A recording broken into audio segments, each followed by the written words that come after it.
जज़ाकल्लाह। अब मैं वज़ारत ख़ज़ाना के इकनॉमिक एडवाइज़र डॉक्टर इम्तियाज़ अहमद से गुजारिश करूँगा कि वो वफाकी वज़ीर ख़ज़ाना सेनेटर मोहम्मद इसहाक़ डार साहब को इकनॉमिक सर्वे 2022-23 की कापी पेश करें। ये हमारी ट्रेडिशन है, आपको याद ही है। हाँ जी, गाँव में सहाफ़ी हज़रात से गुजारिश है मुझे रखें तमाम सहाफ़ी हज़रात को इकनॉमिक सर्वे की कापी उनके जीवन से और कापी की सॉफ्ट कॉपी डाउनलोड करने के लिए स्टडी पे हमने QR कोड हुआ है, वो आप वहाँ से QR कोड स्कैन करके आप इसकी सॉफ्ट कॉपी भी डाउनलोड कर मेरी प्राइस का दिन होता है इजाज़त है जी। अब मैं वफाकी वज़ीर सेनेटर मोहम्मद इसहाक़ डार साहब से दरख्वास्त करूँगा कि वो इकनॉमिक सर्वे से जी दोस्तों, साथियों, ख़वातीन हज़रात, मीडिया के दोस्त, अस्सलाम वालेकुम। आप सबको खुश आमदेद। माजी की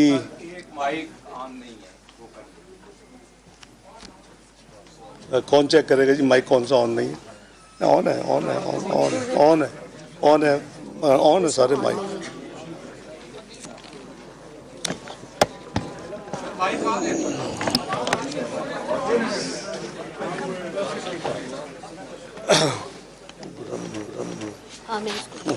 मुर्तज़ा साहब इधर आ जाए, कोई बात बहन है हमारी, कोई मैं आप सबको खुशामदीद एक दफ़ा फिर करता हूँ जी। और हर साल की तरह इकनॉमिक सर्वे माली साल 2022 2023 आज आपको पेश करेंगे। इसकी एक हमने एक नई काम भी किया इस साल कि हाईलाइट्स के लिए एक छोटी बुक, उसकी समरी समझें, वो तैयार की है।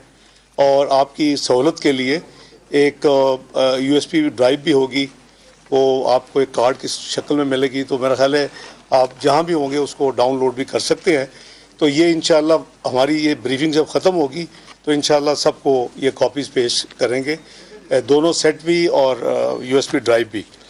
आपको याद होगा कि 2013 का जो हमने जिम्मेदारी संभाली थी, तो हमारी उस वक्त थीम थी 3 E's। उस वक्त इकॉनमी टैटस का शिकार थी, बड़े मखसूस हालात थे, एनर्जी 18 घंटे की लोड शेडिंग थी और मुल्क में दहशत गर्दी थी। और वो 3 E's के कॉन्सेप्ट पे हमने अपना सफ़र शुरू किया और Pakistan macro economic unstable country declared था इलेक्शन, जनरल इलेक्शन से पहले 2013 के, और किसी को कोई पता नहीं था कि कौन सी पार्टी इलेक्शन जीत कर आएगी और फिर उसको अल्लाह ताला ये जिम्मेदारी देंगे। तो वो 3 E's जो है इस वक्त जो हुकूमत पिछले साल से जो अपने आप जिम्मेदारी निभा रही है,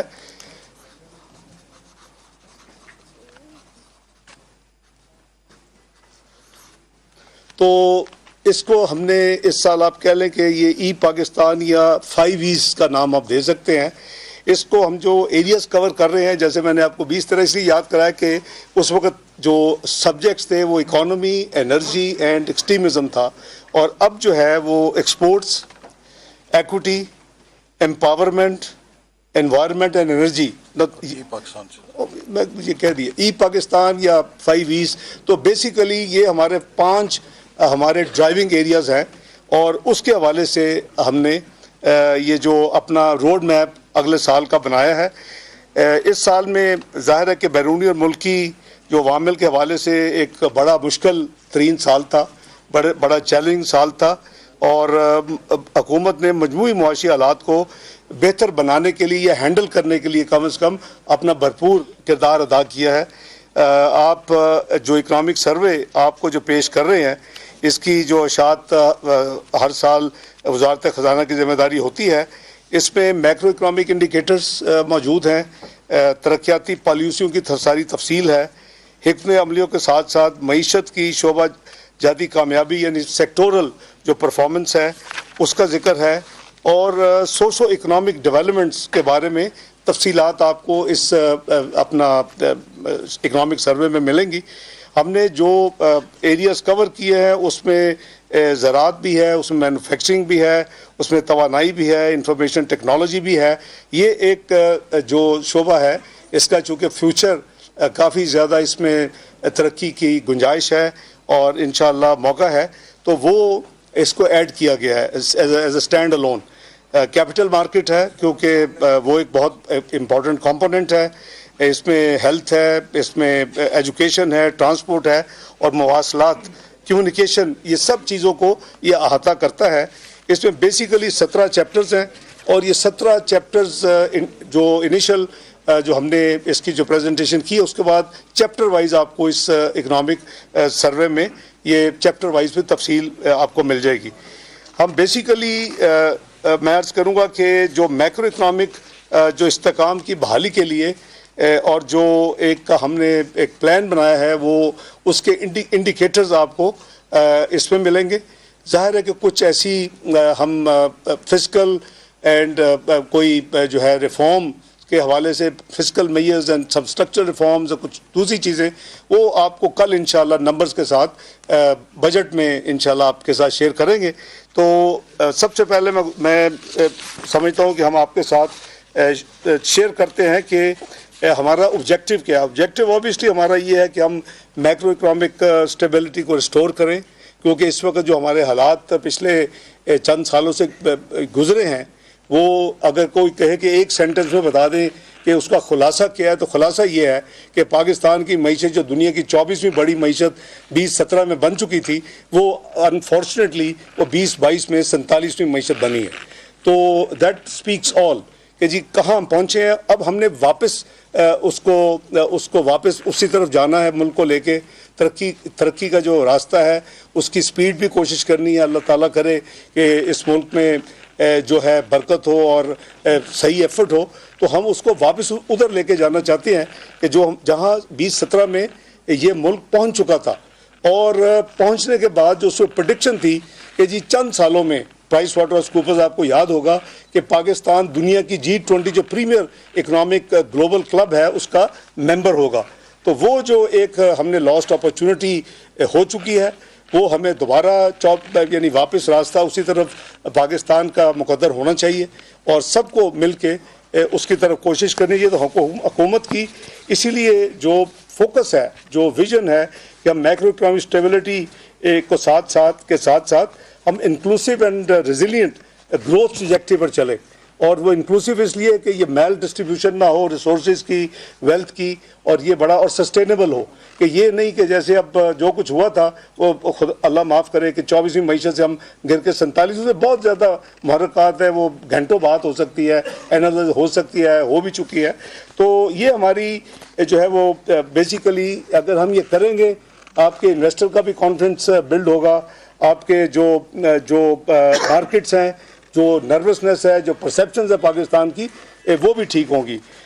मसलन आप देखें कि स्टॉक मार्केट को आप एक आइसोलेटेड आइटम अगर देखें तो वो जो डी म्यूचुअलाइजेशन नहीं हो रही थी कई सालों से, तो 2013 में जब हमारी हुकूमत आई, हमने बड़ी ज़बरदस्ती उसको यानी अपने जिम्मेदारी निभाई, और उसके नतीजे में जो लाहौर कराची स्टॉक चेंजेस जो मर्ज होकर पाकिस्तान स्टॉक चेंज बनी, तो आपने देखा कि किस तरह उसने भी अपना सफ़र तरक्की का तय किया। 19,000 पॉइंट पे तकरीबन मार्केट थी जिस दिन हमने 2013 में इलेक्शन जीता था, जिस दिन ओथ ली थी मियाँ नवाज शरीफ ने 5 जून 2013 को, उस वक्त करीबन 21,000 पे पहुंच चुकी थी, और हम उसको करीबन 50,000 क्रॉस अपने टेन्योर में किया 2017 तक। और $100 बिलियन, ये कोई छोटा अमाउंट नहीं है, उसकी market capitalization was $100 billion cross कर चुकी थी 2016-17 के साल में, जो कि आपका मैच करता है। उस वक्त $70 बिलियन आपके एक्सटर्नल डेट्स थे और $100 बिलियन आपकी स्टॉक मार्केट थी। ये था पाकिस्तान उस वक्त का कि किधर पाकिस्तान जा रहा था। तो हमारी basically as Pakistani, as part of the government, ये हमारी सबकी ड्यूटी है, और हम उसी पे, हमारे अलाइज भी, हम भी कोशिश कर रहे हैं कि पाकिस्तान अपने उसी रास्ते पे वापस जल्दी से जल्दी चला जाए।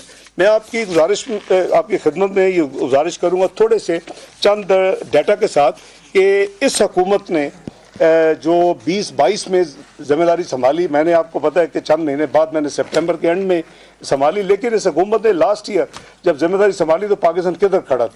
मेरा ख्याल है कि उसका रिमाइंडर या उसकी निशानदेही करना बहुत ही ज़रूरी है।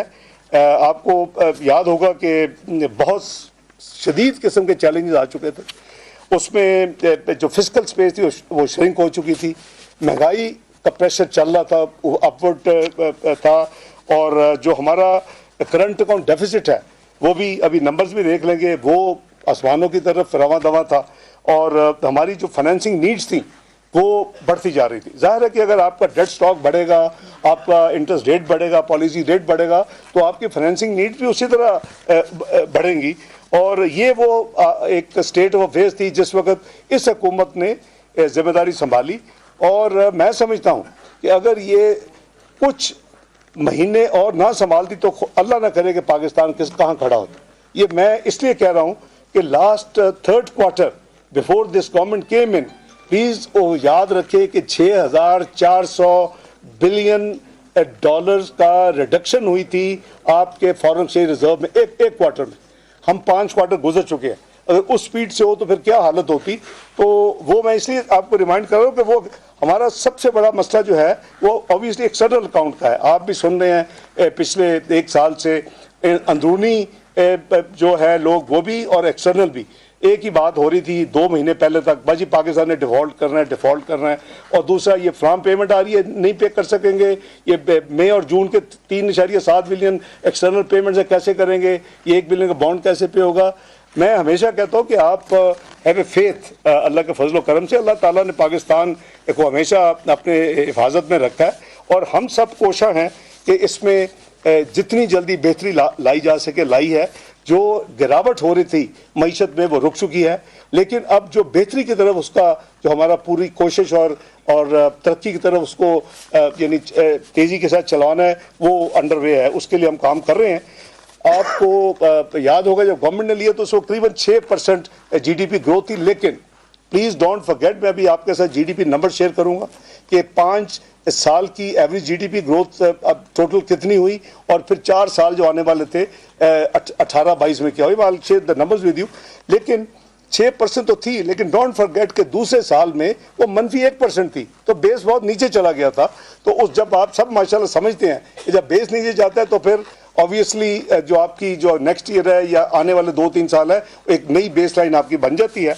हमारा इस गवर्नमेंट ने जो फिस्कल डेफिसिट था वो अनफॉर्चुनेटली जो 5.8% था 2018 में, वो 7.9% पे जा चुका था जब नई गवर्नमेंट ने जिम्मेदारी संभाली। और please I would like to remind you कि 5.8% में हमारे जो ज़रब अज़ब और रद्दुल फसाद की जो बहुत बड़ी हमारी इन्वेस्टमेंट थी, जिसने इस मुल्क में उस वक्त दहशतगर्दी का खात्मा किया, वो उसमें शामिल थी। वरना ये शायद 4.8% होती, लेकिन वो एक नेशनल रिक्वायरमेंट थी, नेशनल जिम्मेदारी थी। जो आपका ट्रेड डेफिसिट था वो 39.1 बिलियन डॉलर जो है वो वहाँ पहुँच गया 30.9 बिलियन डॉलर से बिटवीन 28 एंड 2022। आपका जो करंट अकाउंट डेफिसिट था वो 4.7% ऑफ GDP पे पहुंच गया 17.5 बिलियन डॉलर। इसके अलावा जो फॉरेन डायरेक्ट इन्वेस्टमेंट थी वो श्रंक होके 2.8 बिलियन डॉलर से 1.9 बिलियन डॉलर पे पहुंच गई।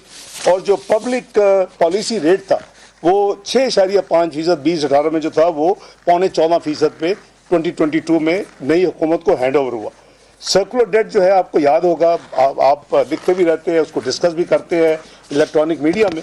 तो उसकी जो इंक्रीज थी पर एनम वो एवरेज 129 बिलियन की इंक्रीज थी। Why I am saying this thing, 503 billion पे 2013 में नई हुकूमत ने सर्कुलर डेट को टेक ओवर किया, 1148 बिलियन पे छोड़ा, जिसका मतलब है कि एवरेज 129 बिलियन पर एनम की इंक्रीज हुई। वही 1148 बिलियन जो था वो 4 साल की करीब मुद्दत में 2467 अरब पे पहुंच गया, which is an increase of 330 billion as opposed to 129 billion per annum ये आपकी फिस्कल मैनेजमेंट शो करती है। आपका जो पब्लिक डेट था तो यानी परसेंटेज GDP जो 18 में 63.7% था वो 73.9% पे चला गया। Now obviously this is a huge increase in 4 years, 10% हो गई। हम बहुत सुनते थे उस वक्त जो 13-18 के इलेक्शन से पहले कि पाकिस्तान में आएंगे और पब्लिक डेट 10,000 अरब कम करेंगे। वो 10,000 कम करने के बजाय 25,000 अरब से ज़रा कम जो पब्लिक डेट था उसको 49,000 से क्रॉस करके छोड़ के गए, विच मीन्स के इसमें 97% का इजाफा हुआ 4 साल की कलील मुद्दत में। डेट एंड लायबिलिटीज आप सुना करते थे, जहाँ भी वो हुकूमत अपना कोई सरमायाकारी की कॉन्फ्रेंस करती थी, चाहे वो सऊदी अरेबिया हो, चाहे वो UAE हो, चाहे वो अपना न्यूयॉर्क हो, जहाँ भी जाते थे सबसे पहले वो उनको अच्छा लगता था हायर फिगर। हालांकि वो पब्लिक डेट का हिस्सा नहीं होता लायबिलिटीज, वो तो जो इंस्टीट्यूशंस हैं जिन्होंने वो कॉन्ट्रैक्ट किया है वो गवर्नमेंट ऑफ पाकिस्तान ने यानी मिनिस्ट्री ऑफ फाइनेंस ने पे नहीं करना। लेकिन जब पे होगा ज़ाहिर है उसके लिए आपको डॉलर चाहिए, तो वो जो डेट था वो 30,000 अरब इसलिए कहते थे कि वो लायबिलिटीज डाल के तो वो फिर 24,953 नहीं था, वो फिर 29,900 के करीब था, यानी 30,000 अरब कह ले 30 ट्रिलियन। वो ये 49.8 था उसको ये अपना सॉरी जो 29.9 था उसको 59.8 बिलियन पे हम पाकिस्तान का डेट ले गए। पब्लिक डेट एंड लायबिलिटीज ये 100% इंक्रीज है ना। ये coupled with your policy rate increase और जो हाल है इस वक्त आपका जो रेवेन्यू कलेक्शन है उसका मेजर बल्क जो है वो अनफॉर्चुनेटली इंटरेस्ट जैसे डेट सर्विसिंग कहते हैं उसमें जा रहा है। और ये यही मुल्क जो था इसकी डेट सर्विसिंग 2017 में को 1800 बिलियन रुपए से कम थी, आज ये 7,000 अरब पे करीबन पहुंच चुका है। यानी एक तरफ हम टैक्सेस की कलेक्शन में इम्प्रूवमेंट तो हुई है, लेकिन दूसरी तरफ हमने अपना मिसमैनेजमेंट की वजह से, अपना डेट कंपाइल करने की वजह से, पॉलिसी रेट बढ़ाने की वजह से उसको हम आसमान पे ले गए हैं और वो मेरे नज़दीक बिल्कुल वो अनसस्टेनेबल है। तो टू से इन फ्यू वर्ड्स के ये जो कुछ हुआ उस पे अनफॉर्चुनेटली जो final nail in the coffin था कि पाकिस्तान की क्रेडिबिलिटी एंड ट्रस्ट को शेक कर दिया। भाई आपने अगर कोई सॉवरेन कमिटमेंट की है तो वो किसी ABC पार्टी की नहीं होती, वो सॉवरेन कमिटमेंट पाकिस्तान की कमिटमेंट बन जाती हैं और हमें उसको उसी तरह ट्रीट करना चाहिए। लेकिन वो जब देखा कि जी हम हुकूमत से निकल रहे हैं, वोट ऑफ नो कॉन्फिडेंस आ गया है, तो आपने देखा कि वो ना सिर्फ इम्प्लीमेंट नहीं किया जो कमिट किया था 2019 में और जो ड्यू था, बल्कि उसको रिवर्स कर दिया जो थोड़ा बहुत किया था। That shook the confidence and credibility of Pakistan globally financial अदारों में। तो ये बड़ी बदकिस्मती थी। बहरहाल अभी कुछ इसके अलावा इस हुकूमत की किस्मत या जो भी हो, कुछ ग्लोबल नेगेटिविटीज़ भी इस एक साल में देखने में आई हैं। मसलन आपने देखा कि जो ग्लोबल जीडीपी ग्रोथ है उसमें करीबन 2021 से अब तक 50% उसमें कमी आ गई है, यानी जो 6.2% 2021 में जो ग्लोबल जीडीपी ग्रोथ थी वो कम होके अब 2.8% पे आ गई। तो ये this is one indicator. Global inflation अगर आप देखें उसमें 85% का इजाफा हुआ और जो ग्लोबल इन्फ्लेशन 2021 में 4.7% थी वो बढ़ के 8.7% 2022 में उसने क्लोज किया है। तो ये भी एक नेगेटिव फैक्टर है कि इस ग्लोबल विलेज है और हर चीज़ का जो इम्पैक्ट होता है वो दूसरे तमाम ममालिक में जाता है। ऑल्दो इन्फ्लेशन अब प्रोजेक्ट कर रहे हैं कि 2023 में 7% होगी, अल्लाह करे कि हो, उसका भी हमें फ़ायदा होगा। ग्लोबल ट्रेड जो है वो 5 टाइम्स जो है उसकी ग्लोबल ट्रेड की ग्रोथ में 5 टाइम्स श्रिंकिंग हुई, यानी 9.4% 2021 में ये अपना ग्लोबल ट्रेड ग्रोथ थी वो रिड्यूस होकर 2023 में 1.7% उसको यानी प्रोजेक्ट किया जा रहा है जो बैनुल अक़वामी अदारे हैं। ये तो चीज़ें थी जो कि ज़ाहिर है पाकिस्तान उसमें आइसोलेटेड तो नहीं रह सकता, उसके ऊपर इम्पैक्ट है, लेकिन शुमी किस्मत के जो उसके अलावा फ्लड्स की जो पाकिस्तान ने एक बहुत बड़ी एक कैटास्ट्रफी देखी, एक बहुत बड़ा अलमिया देखा कि अनप्रेसिडेंटेड फ्लड्स आए और उसके लिए जो आपने नंबर्स भी आपको पता है कि करीबन हमारे जो physical losses and economic losses वो मिला के करीबन $30 बिलियन से क्रॉस कर गया। आपको याद होगा कि बहुत ग्लोबल UNDP और world bank, planning division, Asian development bank, अपना यूरोपियन यूनियन, इस सब ने मिलके वो सारा सर्वे किया था और ये नंबर जो है वो यानी अनडिस्प्यूटेबल है और उसमें 30 अरब डॉलर से तजावज़ यानी 14.9 बिलियन के उसके जो डैमेजेस थे अपना, और जो GDP लॉस था वो करीबन 15.2 बिलियन डॉलर था।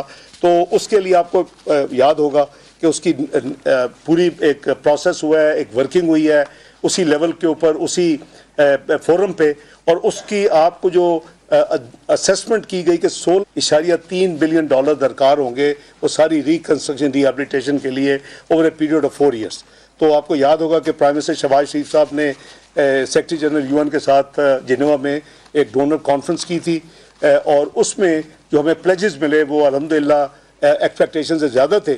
हमारी जो ऑफ़र थी यही थी कि ये इसका आधा जो है हम पिक करेंगे और करीबन आप कह लें कि 8.1 बिलियन, और वो 8 बिलियन जो है वो हमारा जो है अफोर्डेबल था over a period of 4 years, और इतना ही हमें प्लेजेस ज़रा उससे ज़्यादा मिले थे। तो वो अल्हम्दुलिल्लाह the things are on its way. Planning minister साहब और उनकी जो मिनिस्ट्री है वो एक्टिवली उसके ऊपर काम कर रही है। तो इंशाल्लाह ये रिहेबिलिटेशन और ये रिकन्स्ट्रक्शन का जो फेज़ है बेस्ड ऑन 4RF जो इस वक्त जो दुनिया की रिक्वायरमेंट है रेजिलिएंट मामले के हवाले से इंफ्रास्ट्रक्चर, तो वो उसको मद्देनज़र रख के ये सारी प्लानिंग इज़ इन प्रोग्रेस। तो अब मैं अर्ज़ करूँगा कि अभी तक हमने इस हुकूमत ने जो थोड़ी एफर्ट्स की हैं उसके हवाले से मैं थोड़ा सा आपको शेयर करूँगा।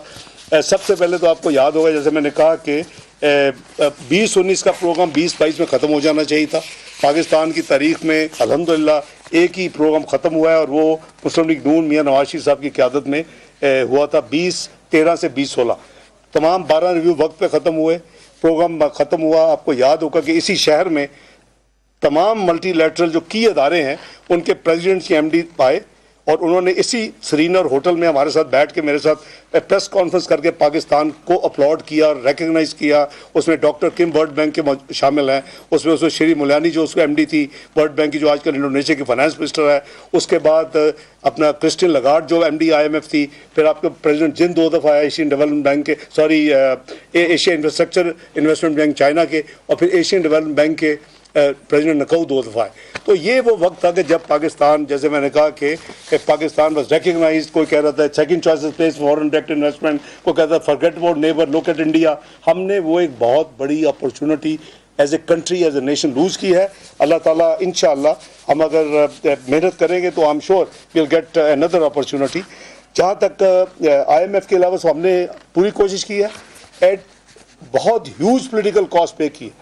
इतने मुश्किल रिफॉर्म्स नई हुकूमत जो आती है 5 साल के मैंडेट लेके वो तो कर सकती है, लेकिन एक हुकूमत जिसको पता है कि 14 महीने उसके पास हैं, तो उसके लिए ये अच्छा खासा एक बहुत बड़ा चैलेंज जो है वो होता है कि जी हम क्या कितनी, लेकिन मैं समझता हूँ कि पाकिस्तान की खातर ये जो पॉलिटिकल कॉस्ट की सेक्रीफाइस की है इट वाज वर्थ, क्योंकि हमारी क्रेडिबिलिटी और रोड हो चुकी थी, आपको कोई डील करने के लिए तैयार नहीं था।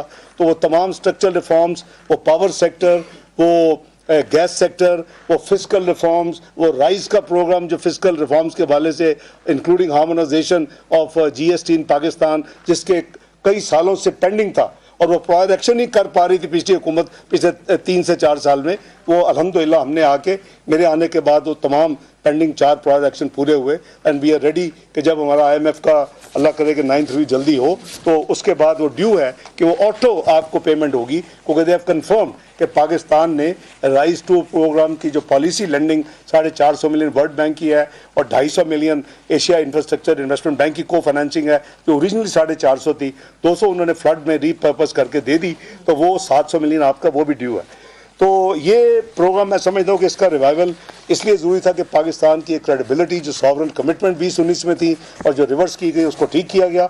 इसके अलावा ऑस्टेरिटी मेजर्स, मुझे रिपीट करने के आपका टाइम नहीं लेना चाहता, वो आपको सब तफसील मौजूद है कि इस हुकूमत ने अनटारगेटेड सब्सिडीज़ को ख़त्म किया, ऑस्टेरिटी मेजर्स लिए, वो सारा पब्लिक हो चुका है। हमने इस प्रोसेस पे एक पेनफुल काम भी करने पड़े। जाहिर है कि अगर एक घर में आपकी आमदनी ऑल ऑफ ए सडन कम हो जाए, आपके रिसोर्सेज कम हो, या एक बिजनेस में या फिर इंडस्ट्री में, तो you have to plan according. आपने अपना पेट काटना होता है अपने तो आपके लिए चॉइस क्या थी?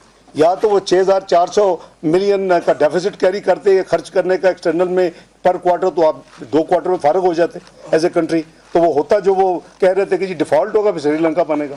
तो दूसरी चॉइस ये थी कि जी हम सॉवरन कमिटमेंट, चाहे वो बॉन्ड्स हो चाहे वो कोई और पेमेंट हो, वक्त पे अदा करें। हर first priority should be that, और उसके बाद हम अपनी दूसरी ज़रूरियात के ऊपर अपनी एक्सटर्नल रिसोर्सेज अवेलेबल को खर्च करें। तो इसीलिए उसके बाद जो सॉवरन कमिटमेंट्स के बाद जो हमारी प्रायोरिटी थी, number 1 food and pharmaceuticals, number 2 exports related raw material और उनके स्पेयर पार्ट्स वगैरह। तो अल्हम्दुलिल्लाह आपने देखा होगा कि शुरू में बहुत पेनफुल था, लेकिन आहिस्ता आहिस्ता वो जो LC की प्रॉब्लम थी वो बहुत हद तक 90% से ज़्यादा वो हल हो चुकी है और उस तरह की अब प्रॉब्लम्स नहीं है। लेकिन ऑब्वियसली एक साइकिल होता है बिजनेस का भी, मैन्युफैक्चरिंग का भी, उसमें टाइम लैग होता है, वो लगेगा।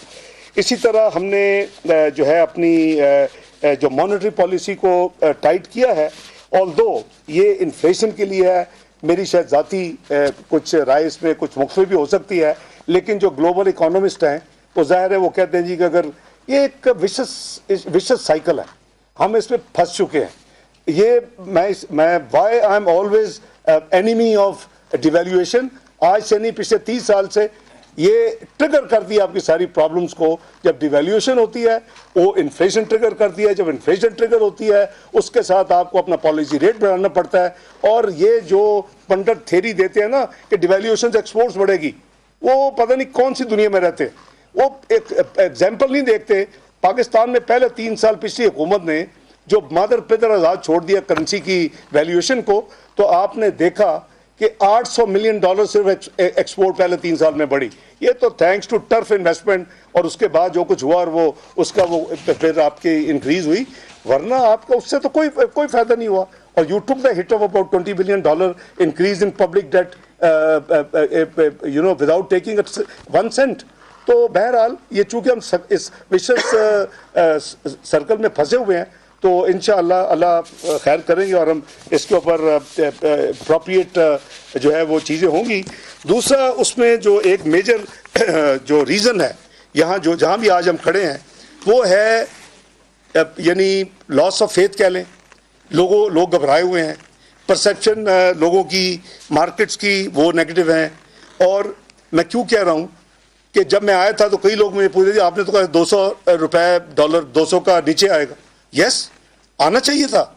उस वक्त real effective exchange rate was 197, 217 तक आया। पता नहीं कौन से हिडन हैंड्स हैं कि मैं वाशिंगटन जाता हूँ तो उसकी ट्रेंड को रिवर्स हो गया इस मुल्क में। और आज भी your real effective exchange rate, मैं नहीं कह रहा, मैं तो कहता था, आज ब्लूमबर्ग के 2 इकोनॉमिस्ट का आपने आर्टिकल पढ़ा होगा 19 मई को, वो कहता है 244 होनी चाहिए। लेकिन IMF का जो कुछ ड्रामा लगा हुआ है, जो कुछ पाकिस्तान की परसेप्शन मार्केट्स में बनी हुई है, वो सारे फैक्टर जो हैं, जो रिजर्व्स हैं, उसकी वजह से आपका ये एक आर्टिफिशियल जो है करीबन 40-45 रुपए का गैप है।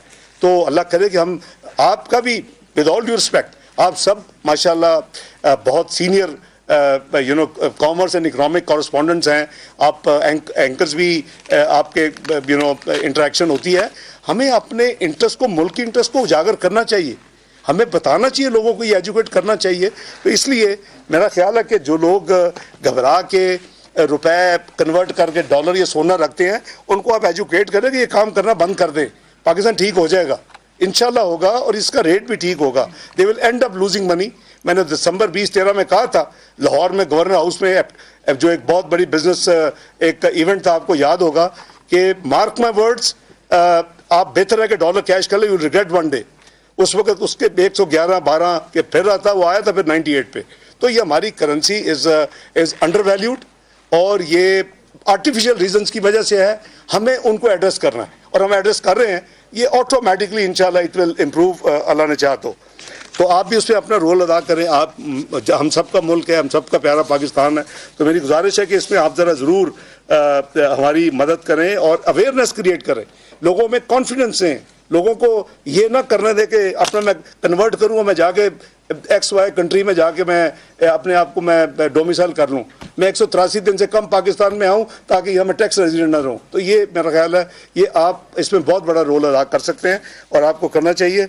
हमने एडमिनिस्ट्रेटिव मेजर्स भी लिए हैं, क्योंकि ना सिर्फ वीट और फर्टिलाइज़र स्मगल होती थी, अब वो फॉरेन एक्सचेंज भी बहुत हैवी तादाद में, जब से हमारे नेबरिंग कंट्री में चेंज ऑफ रिजीम हुई है, वो जो बाहर से ह्यूज इन्फ्लो उनको मिलती थी, उनको ज़रूरत ही नहीं थी फॉरेन एक्सचेंज की, वो भी वह उनकी ज़रूरियात काफ़ी हद तक आपकी मार्केट से पूरी होती है। तो दैट इज़ अनदर ड्रेन। इसके अलावा आपने देखा कि हमने करीबन $6.5 बिलियन इस यानी पिछले अरसे में, चंद महीनों में हमने पे किए। $5.5 मिलियन हमने नॉन अपना यानी सॉवरन डेट यानी कमर्शियल बैंक्स के हमने वापस किए, और $1 बिलियन का हमने बॉन्ड पे किया। ये $6.5 बिलियन पाकिस्तान ने, जनरली आपको यहाँ बहुत साथी बैठे हैं, they know all the detail and transactions. जब आप नॉन अपना कमर्शियल बैंक्स को पे करते हैं, नॉन सॉवरन डेट जो विज़ा अदर कंट्रीज यानी उनकी स्टेट टू स्टेट नहीं होता, तो वो नॉर्मली आपको वापस आ जाता है, आपको रिन्यू या तो फैसिलिटी रिन्यू हो जाती है या रोल ओवर हो जाते हैं, आप पे करते हैं वापस आ जाता है, या आपको लेंडर चेंज कर लेते हैं। मुझे आपको बताएं कोई कंट्री जिसके एक्सटर्नल डेट जो है वो माली साल के पहले दिन कम यानी वो ज़्यादा है देन द लास्ट। हमारा एक्चुअल रिडक्शन हुई हमारे दिसंबर क्वार्टर में, हम sure many of you know कि ऑलमोस्ट $4 बिलियन की हमारे एक्सटर्नल डेट में रिडक्शन हुई है। उसकी वजह कि वो जो मार्केट परसेप्शन बनी हुई है, जो एक IMF की डिले हो रही है, उसकी वजह से they are sitting on the fence, कि जो देख रहे हैं कि कब ये मामला हल होंगे तो फिर हम दोबारा मुल्क को लैंड करेंगे। तो वो ये एक फेज़ है, इंशाल्लाह इसमें निकलना है। लेकिन हमने, जैसे मैंने अर्ज़ किया कि हमारी फर्स्ट प्रायोरिटीज गवर्नमेंट की है कि सॉवरन जो भी लायबिलिटी है, कमिटमेंट है, must be paid on time, और बाकी सारा बिजनेस उसके बाद होगा। तो अल्हम्दुलिल्लाह मैं समझता हूँ कि जिंदा कौमें और जो डिग्निटी है वो इसी में है कि हम साबित करें कि जो यहाँ तक खबरें आती हैं कि कुछ लोग बाहर बैठ के बैरून मुल्क ये डिस्कस करते हैं कि पाकिस्तान कैसे अभी तक डिफॉल्ट नहीं किया, ये क्यों नहीं श्रीलंका बना। बड़ी बदकिस्मती है कि भाई बहरहाल the tight fiscal discipline will continue. इसी तरह आपने देखा कि हमने अपना रिसेंटली 1 जनवरी से बिस्प स्टाइपेंड बढ़ाया, जो कि मैं समझता हूँ कि हमारा कमज़ोर तरीन जो तबका है, जो बेनिफिशरी है उसका बिस्प का, तो उसको हमने 360 अरब से 400 अरब किया था, और 25% स्टाइपेंड 1 जनवरी 23 से बढ़ाया था।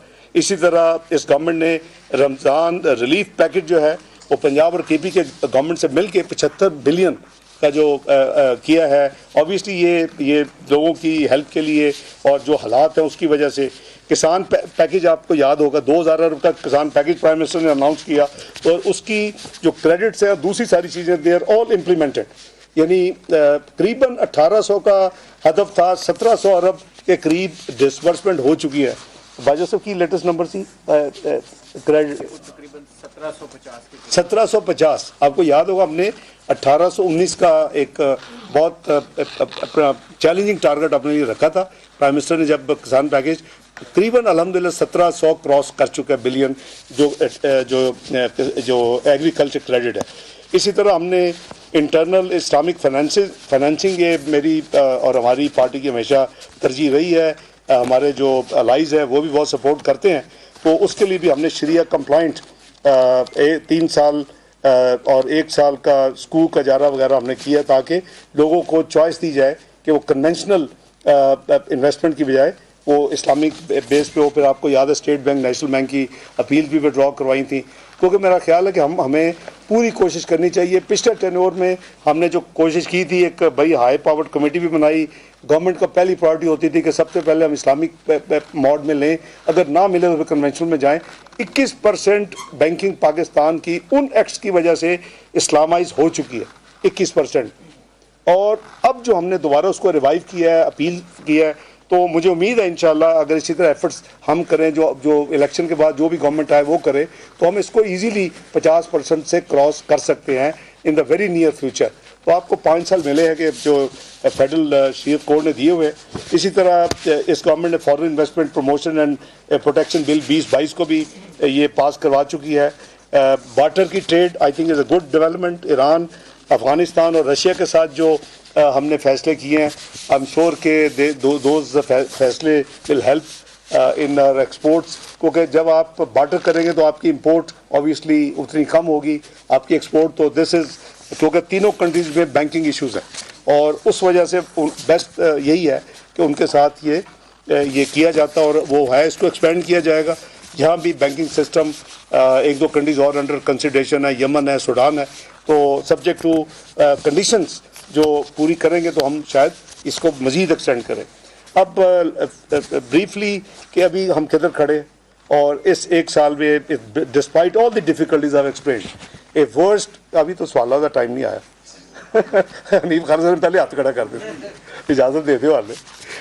ओ अब मैं अर्ज कर रहा था कि डिस्पाइट ऑल दी कंस्ट्रेंट्स, और जो मैंने अर्ज़ किया आपको कि जी एक्सटर्नल भी, इंटरनल भी, बेस लाइन भी जो मिली इस हुकूमत को, उसके बावजूद जो परफॉर्मेंस है वो आपके मैं हाजिर खिदमत कर देता हूँ। जो GDP ग्रोथ है वो प्रोविजनल नंबर 0.29% है, वो आपको सारे नंबर्स भी मिले हुए हैं। एग्रीकल्चर, इंडस्ट्री और सर्विस सेक्टर के रिस्पेक्टिवली 1.55, 2.94, 0.86, इसमें एक नेगेटिव है। ये फ्लड्स भी इसमें आए, इसमें जैसे मैंने किया ग्लोबल प्रेशर भी आया, इसमें दूसरे फैक्टर्स भी हैं, तो ये मैं समझता हूँ कि 0.29 जो है वो एक रियलिस्टिक अचीवमेंट है, इससे बेहतर शायद ना हो सकती। जहाँ तक आपकी CPI है, कंज्यूमर प्राइस इंडेक्स, ये जुलाई से मई के नंबर्स अब अवेलेबल हैं, और ये 29.2% CPI है। इसको अगर आप कोर इन्फ्लेशन देखें, CPI देखें, वो हेडलाइन इन्फ्लेशन है, आपको ज़्यादा रेलेवेंट जो होता है वो कोर इन्फ्लेशन है। कोर इन्फ्लेशन आपकी अर्बन 16% है, और जो आपकी कोर इन्फ्लेशन रूरल है वो 20% है। यू कैन से कि एवरेज इज अराउंड 18%। मैं ऑफिशियल नंबर दे रहा हूँ। शहबाज राणा साहब बड़े घूर रहे हैं मेरे उत्ते कि शायद कोई नंबर मैं कोई अपने राणा साहब चेक कर लें नंबर्स। तो ये जो जुलाई से मई के नंबर जो हैं, जो मुझे प्रोवाइड किए गए हैं, ये पाकिस्तान ब्यूरो स्टैटिस्टिक्स जो है वो प्लानिंग डिवीजन में हाउस है, तो मैं अगर कोई क्वेरी हो तो आप जनाब आज़म इकबाल साहब से पूछ सकते हो, आपको प्रोवाइड कर देंगे। ये बड़े हार्ड टास्क मास्टर हैं।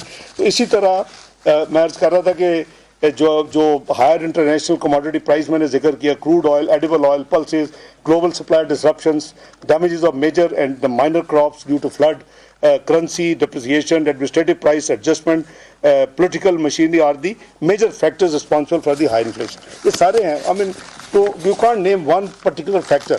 उसमें वो भी है जो मैंने अर्ज किया कि योर रुपी डिवेल्यूएशन और उसका impact on the policy rate, वो जो विशेष सर्कल भी साथ साथ चल रहा है, और ये तो ऑन टॉप हैं ये सारे जो फैक्टर्स हैं। जहाँ तक FBR की टैक्स कलेक्शन का चेयरमैन साहब यहाँ मौजूद हैं, चेयरमैन साहब हैं कि अच्छा वो मीटिंग में है। उन ऐसे PM रेवेन्यू हैं, I think they have done a good job despite the contraction of imports जो हमने वॉलंटरली किया है अपने आप को डिफॉल्ट से बचाने के लिए। तो ज़ाहिर है अगर इम्पोर्ट्स कम होंगी तो इनका रेवेन्यू भी कम होगा। इसके बावजूद इनकी जो ग्रोथ है इस साल मई के एंड तक वो 16.1% है, जो कि पिछले साल 5,348 अरब रुपए इन्होंने इकट्ठे किए थे, इस साल 6,210 अरब का फाइनल फिगर है टिल एंड ऑफ मई। जहाँ तक various tax policies administrative reforms वो हम उसको कंटिन्यूसली उसको साथ साथ करते भी हैं, कुछ आपको बजट में भी नज़र आएंगे, कुछ आपने ऑलरेडी देखा भी है। मतलब ईज़ ऑफ डूइंग बिजनेस है, टैक्स पेयर की फैसिलिटेशन है, ह्यूमन इंटरफेस को कम करना है इस सारे प्रोसेस में, ट्रैक एंड ट्रेस जैसे अपना पाकिस्तान के उसमें आ जाता है कवर में, इसी तरह ट्रैक एंड ट्रेस सिस्टम है और ओवरऑल एफिशिएंसी टैक्स मशीनरी की। तो ये वो चीज़ें हैं जिस पे हुकूमत कोशिश कर रही है और इसके साथ साथ जो है ब्रॉडनिंग ऑफ टैक्स बेस वो भी पूरी एफर्ट है। बाय द वे अगेन मैं आपको एक फैक्चुअल नंबर शेयर कर लेता हूँ।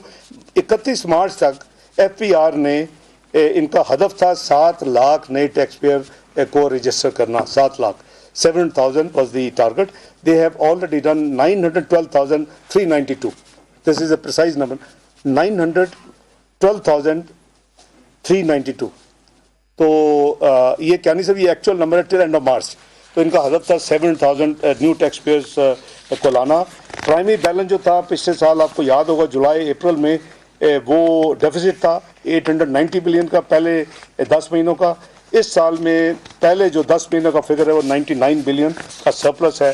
ज़ाहिर है कि अभी 2 महीने अभी इसमें ऐड होंगे तो फाइनल नंबर पर आपके पास वो भी आ जाएंगे। जहाँ तक करंट अकाउंट डेफिसिट है, जहाँ हमने बहुत एफर्ट करके उसको मार्च में आपको याद होगा पहले इनिशियल फिगर 654 मिलियन था, जो फाइनल फिगर था 750 मिलियन का सरप्लस था इंस्टेड ऑफ डेफिसिट। जो क्यूमुलेटिव फिगर है जुलाई टू अप्रैल वो 76% उसमें इम्प्रूवमेंट आई। जो करंट अकाउंट डेफिसिट हमारा पिछले साल 10 महीने का था वो था अपना 13.7 बिलियन, 13.7 अरब dollar. That is now reduce to 3.3 billion dollar और हमारे पास 2 महीने हैं। ये एक ऐसी चीज़ है जिसने हमें यानी सस्टेन किया है और हमने पेमेंट्स करने के बावजूद ये जो डिसिप्लिन हमने एनफोर्स किया बड़ा पेनफुल था और बिजनेस और ट्रेड इंडस्ट्री के लिए भी मुश्किलात थी, लेकिन ये ज़रूरी था ताकि हम अपने नेशनल डिग्निटी और कमिटमेंट्स को वक्त पे ऑनर करते उसको प्रोटेक्ट करते। जहाँ तक ये है जी इम्पोर्ट्स का नंबर भी दे देता हूँ जी, अब सर्वे में भी अवेलेबल हैं। ये जुलाई मई के नंबर्स लेटेस्ट अब मेरे पास हैं। ये जो पिछले साल 72.3 बिलियन 72.3 बिलियन डॉलर जो इम्पोर्ट थी वो रिड्यूस होके कॉन्ट्रैक्ट होके 51.2 बिलियन डॉलर है ये 11 महीने के नंबर। इसमें 29.2% की कमी आई है, 29.2% की। एक्सपोर्ट्स में भी डिक्लाइन है, आपने भी देखा होगा। उसमें ग्लोबल और एक्सटर्नल फैक्टर्स भी हैं, उसमें 12.1% की कमी आई है। इम्पोर्ट्स में 29.2% की और एक्सपोर्ट्स में 12.1% की कमी आई है। ये पिछले साल 28.9 बिलियन डॉलर थे जो कि इस साल 25.4 बिलियन डॉलर हैं अभी तक, लेकिन चूँकि इम्पोर्ट्स की कमी ज़्यादा है तो that turn the current account deficit to current account surplus in March में, और इनिशियल नंबर अप्रैल के भी सरप्लस है। रेमिटेंसेस में भी 13% की कमी है, ये 22.7 बिलियन डॉलर है as compare to 26.1 billion dollar पिछले साल 10 महीने के मुकाबले में।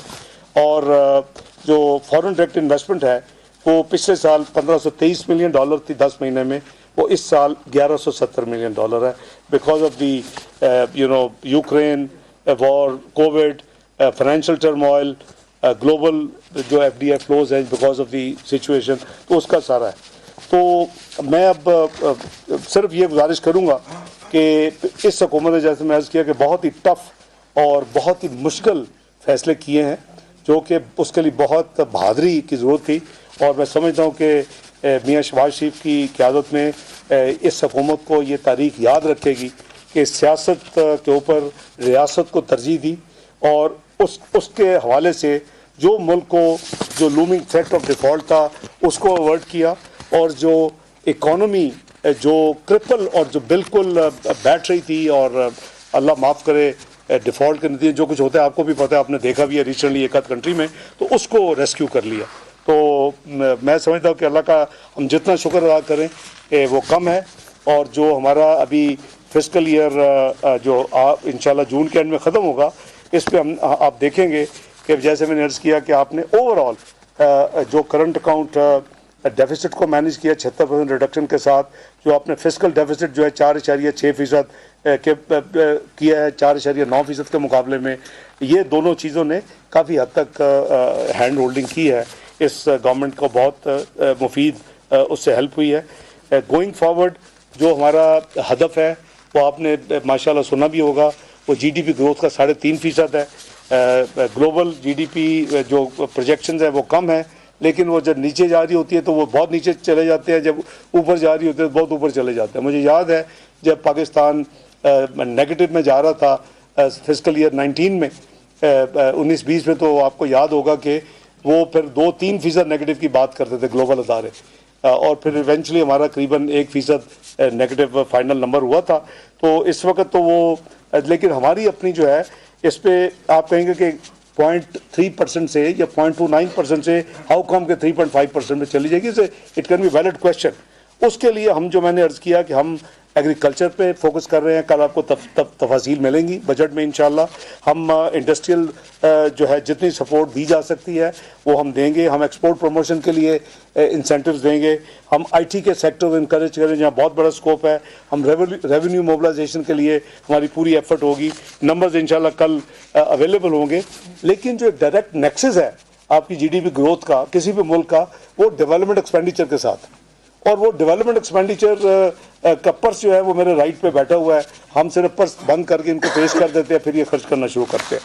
वो आपको याद होगा कि पीएमएल की गवर्नमेंट में द हाईएस्ट, हमने फर्स्ट टाइम पाकिस्तान की तारीख में 2017-18 का बजट जो था वो डेवलपमेंट जो एक्सपेंडिचर पीएसडीपी वो 1 ट्रिलियन क्रॉस किया, 1001।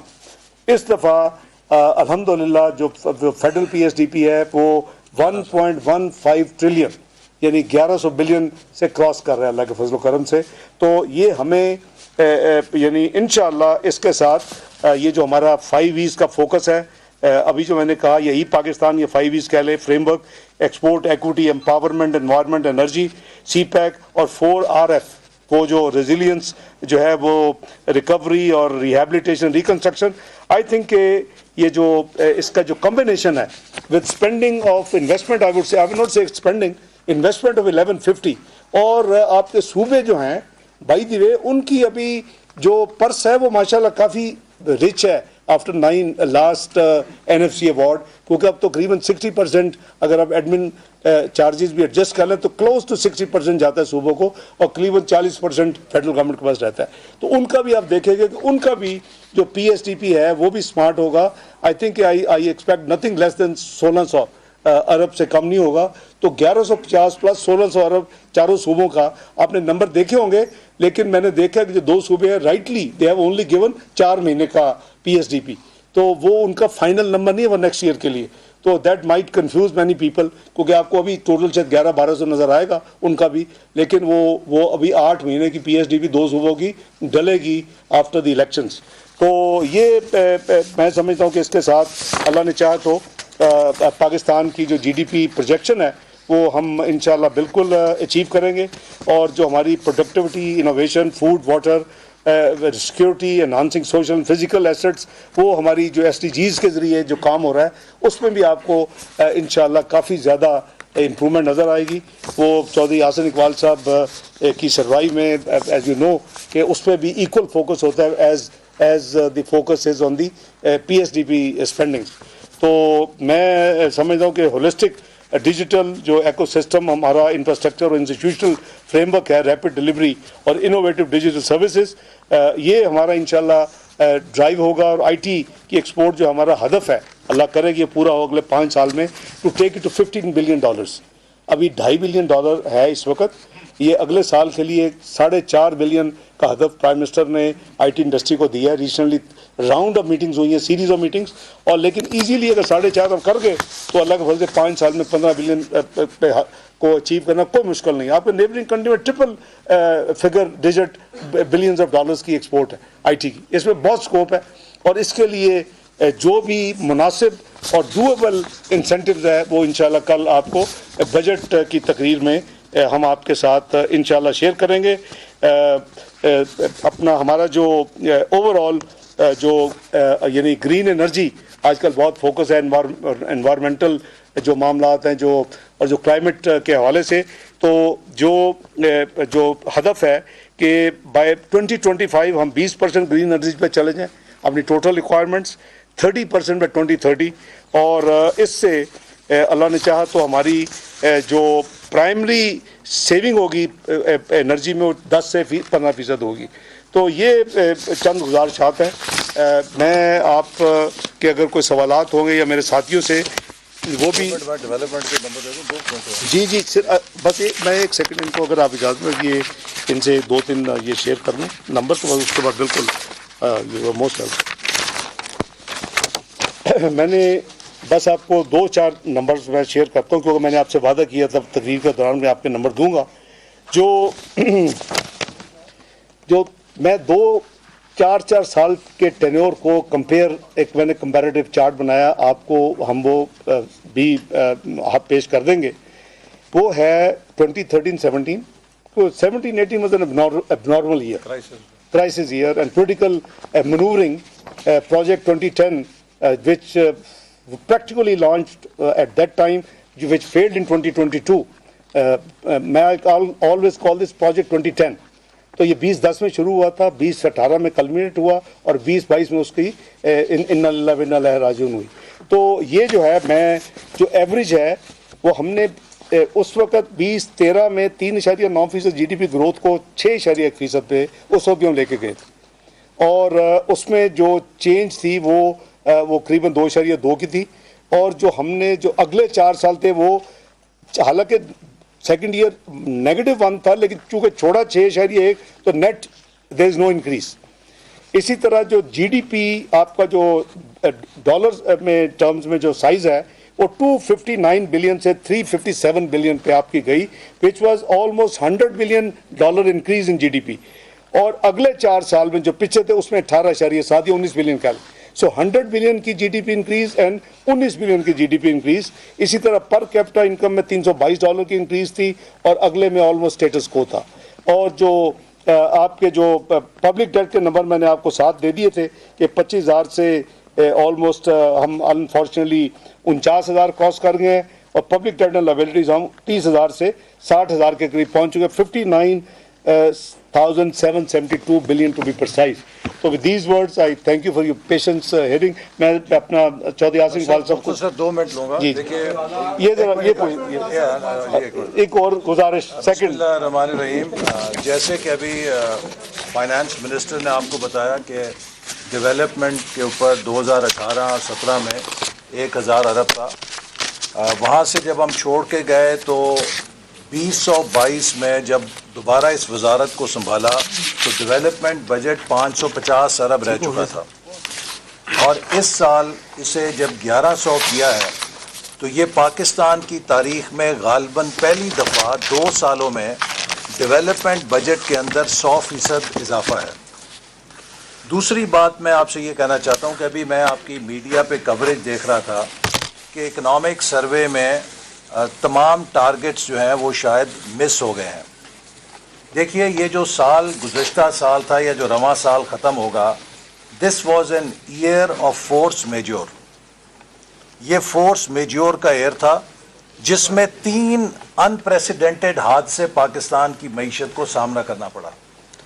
पहला हादसा तकरीबन $50 अरब का तजारती खसारा जिसके पीछे $84 बिलियन की इंपोर्ट थी जो गैर जिम्मेदाराना तौर पे की गई, जो पाकिस्तान के ज़र मुबादला के तमाम ज़खायर उड़ा गई। दूसरा जो हादसा था, आखिरी सहमाही में वजारत ख़जाना ने ज़ीरो रिलीज़ की डेवलपमेंट बजट के लिए, जिससे तकरीबन 240 अरब रुपया जो डेवलपमेंट बजट के ज़रिए मल्टीप्लायर बनता है इकॉनमी में, वो जारी नहीं हुआ। और तीसरा बड़ा हादसा क्लाइमेट डिज़ास्टर था जो पाकिस्तान की तारीख़ में नहीं बल्कि दुनिया में किसी मुल्क ने उस स्केल की क्लाइमेट डिजास्टर का सामना नहीं किया जो 31 अरब डॉलर का था। तो लिहाजा जो साल फोर्स मेजोर का साल हो जिसमें इतने बड़ी माशी और कुदरती आफात आई हों, उसमें आप उस साल के नंबर्स को टारगेट्स के साथ कंपेयर नहीं कर सकते। खुदा ना खास्ता एक ये तासुर जाता है कि जैसे एक नॉर्मल साल था और उसमें नंबर्स जो है वो पीछे रह गए। ये तीन मैं आपको बताई हैं बातें कि पाकिस्तान की तारीख में इतना बड़ा कंज्यूमरिज्म बेस्ड तजारती खसारा किसी हुकूमत को नहीं मिला।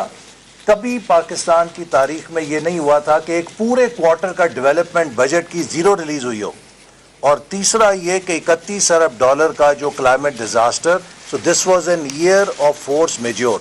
लिहाजा इसके टारगेट्स का और इसके नंबर्स का आपस में कोई ताल्लुक नहीं है। इसलिए बराए मेहरबानी जब आप इस इकनॉमिक सर्वे की लोगों तक मालूमात पहुंचाएं तो इस चीज़ को ज़रूर पेश नज़र रखें। राना साहब को आखिरी बात यह कि इस डेवलपमेंट बजट को जब हमने डबल किया है, एक चीज़ जो मैं आपको उजागर करना चाहता हूँ, हायर एजुकेशन कमीशन को पिछली हुकूमत ने निशाना बनाया और इसका ताल्लुक पाकिस्तान के नौजवानों से बराह रास्त है। हमने 2 सालों में हायर एजुकेशन बजट को 26 अरब से उठा के 60 अरब रुपए पे पहुंचाया, जो 131% इजाफा है डेवलपमेंट बजट में। सो हायर एजुकेशन कमीशन में कभी तारीख में इतना बड़ा इजाफा नहीं हुआ जितना हमने किया, और उसकी वजह यह है कि इसका ताल्लुक बराह रास्त हमारे मुस्तकबिल और नौजवानों से। और आखिरी बात यह कि इस दफ़ा तरक्याती बजट में तकरीबन प्राइम मिनिस्टर के क़यादत में 80 अरब रुपए के ऐसे इनिशिएटिव्स हैं जिनका बराह रास्त ताल्लुक पाकिस्तान के मुस्तकबिल से है।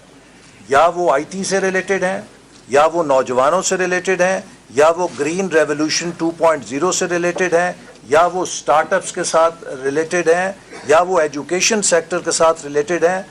फर्स्ट टाइम इतना बड़ा इनिशिएटिव लॉन्च किया जा रहा है जिसका ताल्लुक बराह रास्त हमारे नौजवानों से और मुस्तकबिल से। जी आप कुछ कहना चाहेंगे? अच्छा जी बिट साहब आप कंडक्ट कर रहे हैं ना? जी मुराद लगा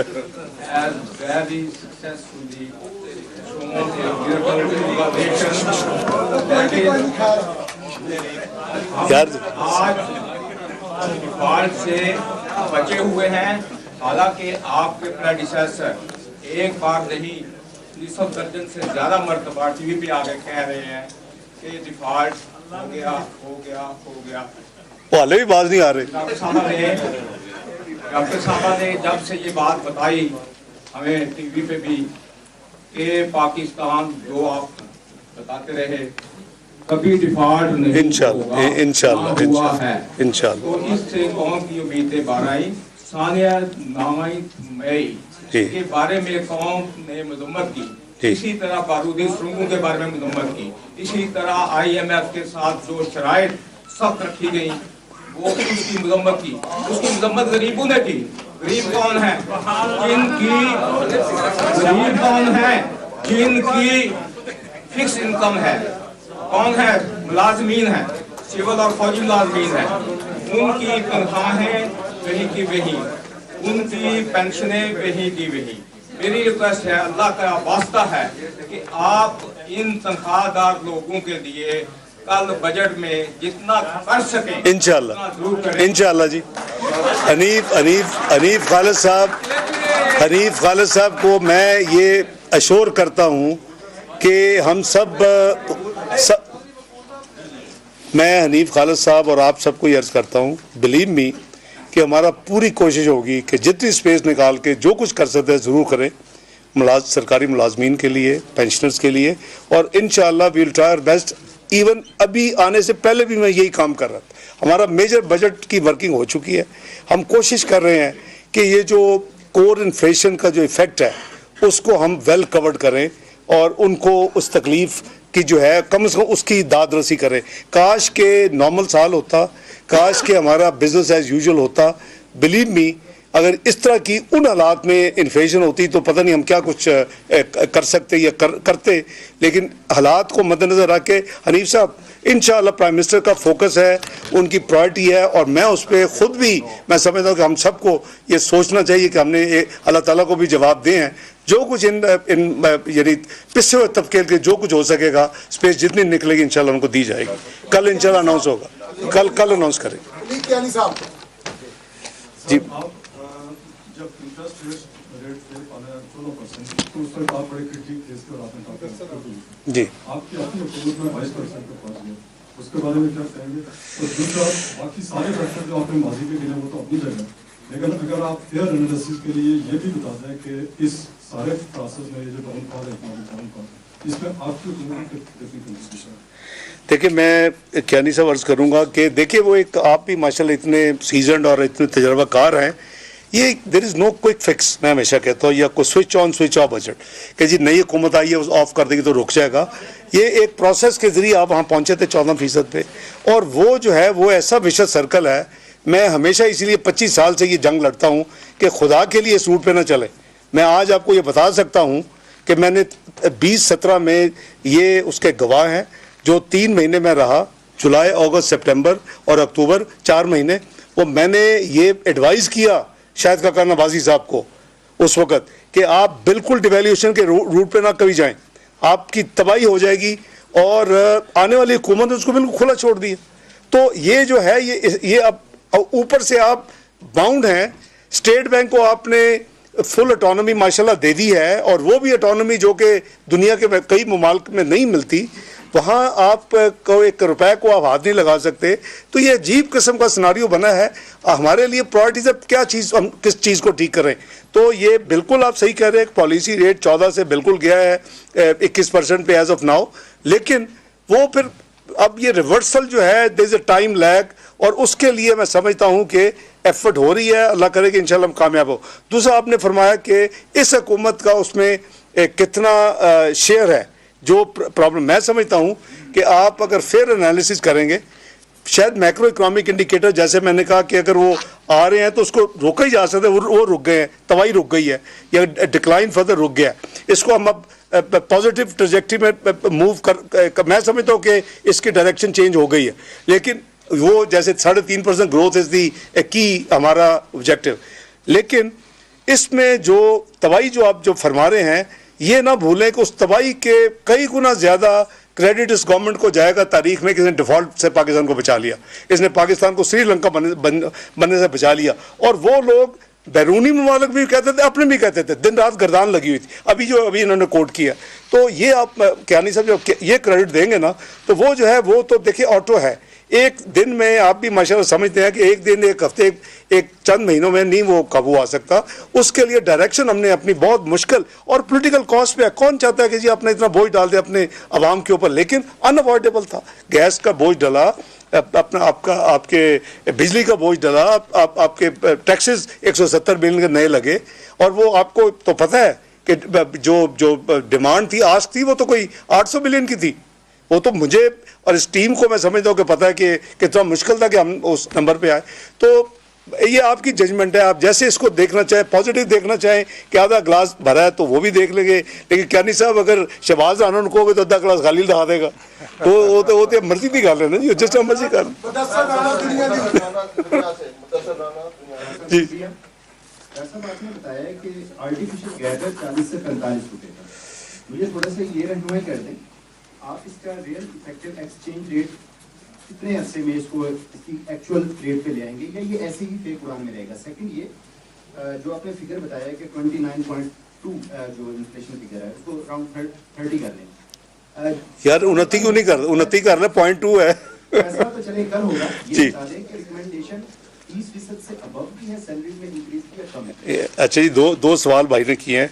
एक तो ये देखे भाई, रील तो अब हमने तो नहीं, अगर मैं कहता ना आज ये भाई दी आप फेडरेशन से पूछ लें, आपके ताल्लुक होता है कि उस 19 जून के आर्टिकल से पहले हमारी जो इंटरेक्शन हुई जो बजट के हवाले से फेडरेशन चेंबर ऑफ कॉमर्स, उसमें उन्होंने मुझसे पूछा कि आपके ख्याल में अब क्या रियल वैल्यू है, तो मैंने कहा 240 में, जैसे मैं 200 कहा था लास्ट ईयर, तो वो अब अल्लाह का करम है कि 2-3 दिन के अंदर अपना ब्लूमबर्ग अपने जो है एक्सपोर्ट्स ने आर्टिकल छाप दिया, वो होगी जो उन्होंने हाईलाइट किया ना, परसेप्शन ठीक होना, ये IMF की कन्फ्यूजन क्लियर होना, वो चीज़ें, और आपका उसमें पॉजिटिव रोल अदा करना, कॉन्फिडेंस बिल्ड करना, आवाम को समझाना कि भाई ना डॉलर खरीदो भाई, कहीं नहीं जाते, ये कोई और नहीं होगा, तो वो हम मिलके करेंगे तो believe me it's not a difficult task. और मैं इसलिए कह रहा हूँ कि एक तो मैं अल्लाह के हुजूर हमेशा में भरोसा होता है कि अफी सिंसियरिटी के साथ करें, और दूसरा मैंने देखा 98-99 भी आप भी हैं, मैं भी हैं, हिस्ट्री आपके पास है, 69 से 52 पे आया और फिर यानी कू तक 10 महीने उधर ही था। 2013-14 में 111 इंटर बैंक, 114 मार्केट, और एक बहुत बड़े अपना पिंडी के सियासतदान ने कह दिया कि मैं सियासत छोड़ दूंगा अगर 100 से नीचे आए। जब चंद हफ्ते 100 से नीचे आए तो हनीफ खान को इस्तीफा नहीं ला सके, तो वो तो मेरा कसूर तो नहीं। तो ये हमें ये देखें, वो जो उन्होंने, this very very pragmatic article आपने पढ़ा होगा, उसने रीजंस भी दिए हैं, वो खुद कह रहे हैं कि अंडर वैल्यूड है, रीड टू फट, लेकिन क्यों है उसने बता दिया। अब हमें उसको एड्रेस करना है। कुछ चीज़ें हैं वो गवर्नमेंट कर रही है, जो पॉलिसी मैटर्स हैं, जो दूसरी चीज़ें हैं, कुछ चीज़ें जो पब्लिक परसेप्शन, पब्लिक का एक माइंड सेट है, वो उस मीडिया से ज़्यादा कोई नहीं बना सकता। वो देखे, वो एक नहीं, वो देखे, मैंने अभी अर्ज किया कि पूरी कोशिश करेंगे कि हम इंशाल्लाह, नहीं वो by the way 29 should not be the parameter, the base line should be core inflation. Let's be fair, सारी दुनिया में कोर इन्फ्लेशन के साथ चलती है, CPI के साथ नहीं चलती। तो जो कोर इन्फ्लेशन है वो तो 16 और 20 है, एवरेज 18, लेकिन बिलीव मी पूरी कोशिश करेंगे इंशाल्लाह, whatever we can do we will do, हम पूरी स्पेस निकालेंगे। मैं कह नहीं सकता सर, ये बता दें कि इस वक्त पाकिस्तान की डिजिटल इकोनॉमी है जिसमें बहुत सारी ऐप्स हैं और जो ट्रांसपोर्ट के ऊपर, फूड के ऊपर, रिटेल के ऊपर काम कर रहे हैं, वो हमारे इकोनॉमिक सर्वे में कब शामिल होंगी। और आप ये भी बता दें कि इस वक्त हालात है, हम चार्टर ऑफ इकोनॉमी के ऊपर जो है वो आइंदा कोई टॉक्स देखेंगे आपकी और जो आपके अपोजिशन की जमात उसके साथ।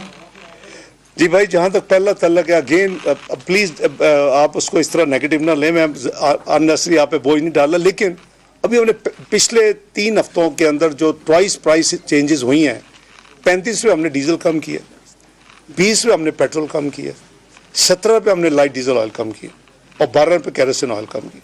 जो पहली 2 आइटम है डीजल की, खासकर डीजल की, वो डायरेक्टली जब 5 रुपये बढ़ते हैं तो हर चीज़ की किराया बढ़ जाता है और उसका इम्पैक्ट हर चीज़ पे आ जाता है। Believe me, it is totally unregulated. मैंने बाकायदा रिक्वेस्ट की है चीफ मिनिस्टर्स को कि फॉर हेवन सेक आप बाय गवर्नमेंट रिट इनको फोर्स करें कि कम करें। और grateful to the Sindh chief minister, उसने 40 ट्रांसपोर्टर्स को ख़त लिखा, मुझे कॉपी भेजी, और पंजाब चीफ मिनिस्टर उसी लाइन पे फिर मैंने जब रिक्वेस्ट की उन्होंने भी एक्शन लिए। देखिए, आप भी उस पर बिल्ड करें। दूसरे मुल्कों में कंज्यूमर प्रोटेक्शन सोसाइटीज़ होती हैं, दे आर वेरी प्रोएक्टिव, वो तो यहाँ तक करती हैं कि वो उनका बाइकआउट कर देती है कुछ चीज़ों का, लोग मजबूर हो जाते हैं। यहाँ हमारा वो कुछ नहीं है। आप भी मांगे ना, मैं तो मांग रहा हूँ, मैं जाहिर है कि मैं अब जाके पब्लिक को तो नहीं कह सकता, लेकिन मैं जिनको कह सकता हूँ मैं ज़रूर कह रहा हूँ। और मैं गुजारिश करूँगा कि आप भी इसमें अपना हिस्सा डालें, कि उनको कहें, उनको नेम शेम करें कि भी इतना कम हुआ तो आपने क्या कम किया, कम करवाएं उनसे। आई थिंक इट हम सबकी ड्यूटी है कि हम अपना हिस्सा डालें।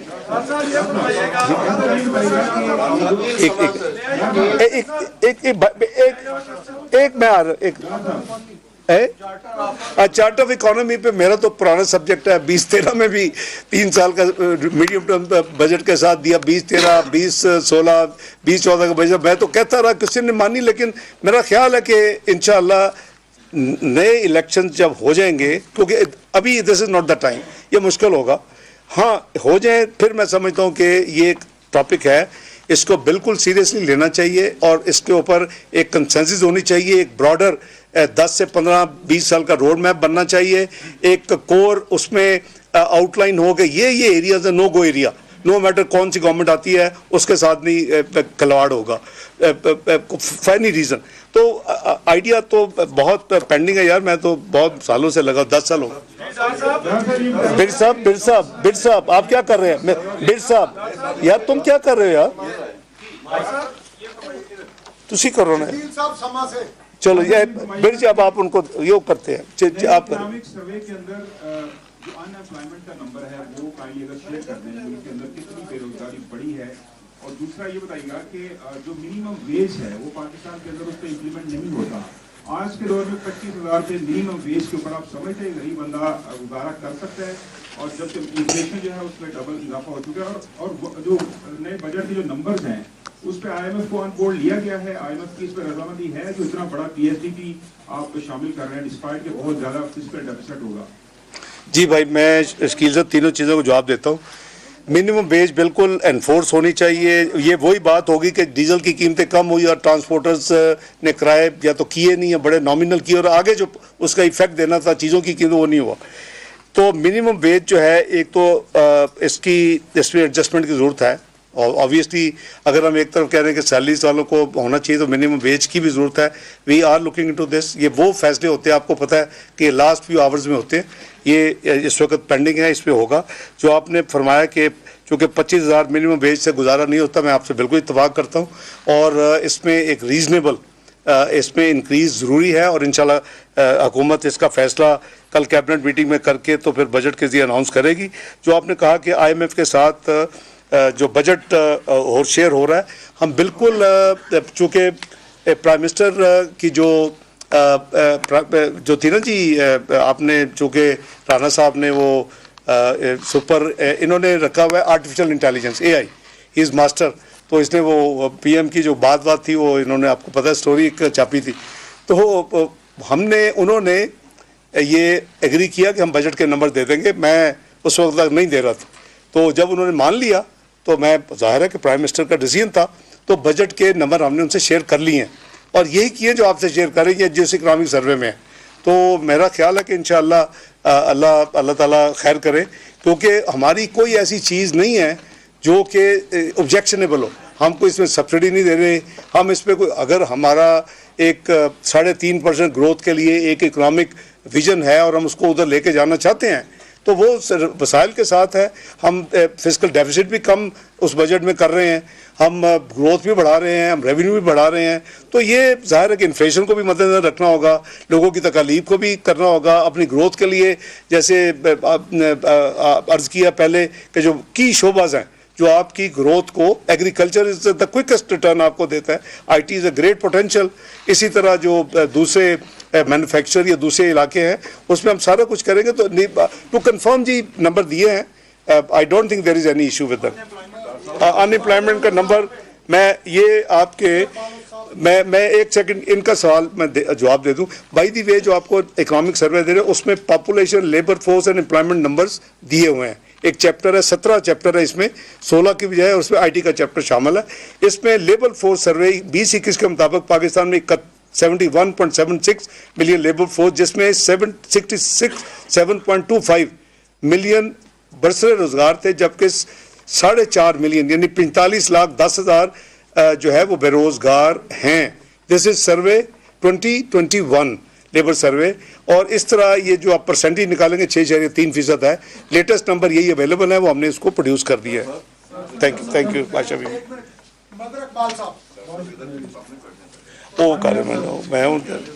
अच्छा जी, मैं कह रहा जी डॉक्टर, मेरा नाम मजहर इकबाल है, मैं CNN टेलीविजन से हूँ। मेरा क्वेश्चन है, आपने बजट अहदाफ की डिक्लाइनिंग के हवाले से जब वजूहात का जिक्र किया, क्लाइमेट चेंज का जिक्र किया, कोरोना का जिक्र किया, बहुत सी चीज़ों का जिक्र किया, एक शायद आप भूल गए हैं। आप नहीं समझते कि ये जो अहदाफ हमारे हासिल नहीं हुए, इसमें एक वजह पॉलिटिकल इंस्टेबिलिटी भी है, नंबर 1। और ये जो अभी गुलामी साहब ने सवाल किया मिसाक के हवाले से, तो क्या अब मिसाक की ज़्यादा जरूरत नहीं रहेगी? और सर, दूसरा मेरा क्वेश्चन ये है कि आपने कहा कि 217 पे डॉलर आ गया था, और आपने कहा पता नहीं कौन से खुफिया हाथ हैं कि जब मैं अमेरिका गया तो वापसी पे सूरत हाल चेंज हो गई।